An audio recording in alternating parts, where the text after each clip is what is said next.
Welcome to part 2 in this series of what your partner needs most. In the first video, I explained a little bit of background behind my interest in covering the subject and how this one concept has made such a difference in my own relationship, especially our marriage. And I mentioned that while I've taught communication for over 25 years, and of course I have a PhD in communication, that's why I'm the communication doc. This has been something that I have learned through practical experience. So I emphasized the book Love and Respect by Dr. Emerson Eggerichs. And in this book, he begins by describing this downward spiral that a lot of marriages get into.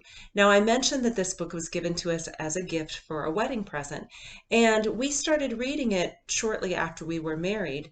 And in fact, my husband read it to me because, as I mentioned in previous videos, I'm visually impaired, and so I cannot read normally printed books.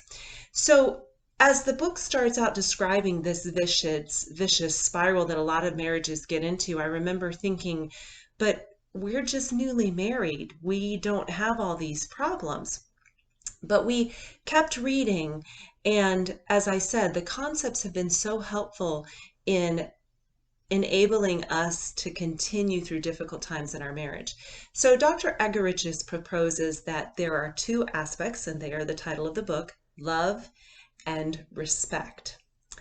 He argues that men need respect and want respect more than they want love, and that women want love and need love more than they want respect.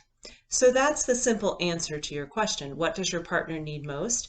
If your partner is male, he needs respect. If your partner is female, she needs love. Now, what happens with this vicious cycle that he describes is that when one partner does not feel or get what they think they need, so if I don't feel loved in my relationship, I tend to naturally withdraw respect from my husband. And it's interesting because while we don't consciously think about needing these things in our lives, in our relationships, we automatically will respond by withdrawing what our partner needs most. And what happens is I like to describe it as almost taking away oxygen. When I am not respectful to my husband, or I don't communicate respect to him, it's almost like he can't breathe. And that makes it difficult for him to be able then to show love to me in return, which makes it difficult for me to show respect, and hence we have this vicious downward spiral. So in my next video, I'm going to give you a specific example from our relationship that has happened numerous times, and how you can use this idea of love and respect to be able to stop that downward spiral and head your relationship back in the right direction.